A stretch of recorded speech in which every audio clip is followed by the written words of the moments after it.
la fortune n'est pas véritablement leur inquiétude. À 80 ans, Chantal Goya, le monument de la chanson, continue d'évoquer des anecdotes aux plus petits sur scène. Sa voix angélique qui lui a permis de connaître du succès jusqu'à maintenant, mais il ne lui est pourtant pas monté pas à la tête. Si l'artiste avait vraiment voulu rentabiliser ses forts personnages enfantins et les morceaux de son cher et tendre Jean-Jacques Debout, il lui aurait suffi de demander conseil à un homme d'affaires et nous aurions peut-être été très riches. Mais Jean-Jacques et moi ne sommes pas des gens d'argent, confie la chanteuse au Parisien Week-end.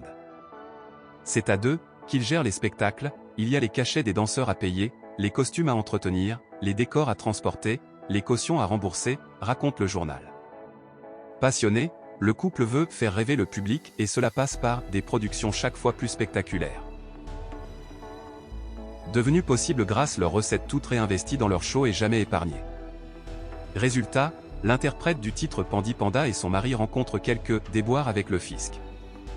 En 2007, le couple a été condamné à 18 mois de prison avec sursis et 20 000 € d'amende pour avoir omis de régler une ardoise de 253 000 € au fisc. Souvent interrogée sur sa situation financière, Chantal Goya n'est pas du genre à se défiler.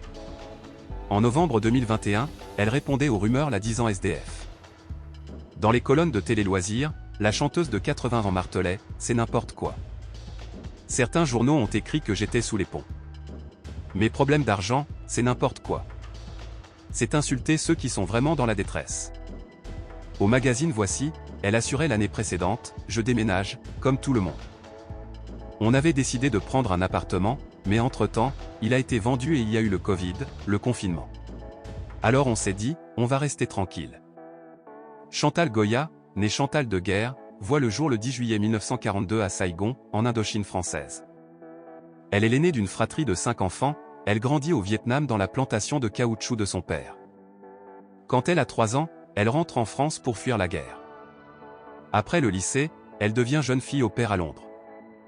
Revenue en France, elle rencontre Jean-Jacques Debout, qui lui présente Daniel Philippacchi qui va devenir son producteur.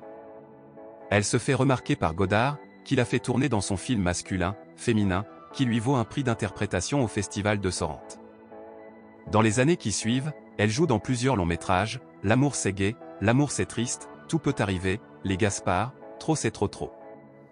Chantal Goya, née Chantal de Guerre, voit le jour le 10 juillet 1942 à Saigon, en Indochine française. Elle est l'aînée d'une fratrie de 5 enfants, elle grandit au Vietnam dans la plantation de caoutchouc de son père. Quand elle a 3 ans, elle rentre en France pour fuir la guerre. Mais en 1985, Chantal Goya fait l'émission « Le jeu de la vérité » de Patrick Sabatier. Durant le show, elle répond maladroitement à une question, et cela ternit son image. Rapidement, elle est lynchée par les médias et le public et pendant plusieurs années, c'est la traversée du désert. Cependant, elle continue à chanter et à se produire sur scène, mais le public n'est pas au rendez-vous. Au début des années 90, la chanteuse revient sur le devant de la scène, et publie en 1993 son autobiographie, Tu t'appelles Chantal Goya comment? Elle se produit sur différentes scènes et même les discothèques font appel à elle. Surfant sur ce retour de notoriété, elle sort, dans les années qui suivent, des best-of et repart en tournée avec ses spectacles musicaux, remis au goût du jour.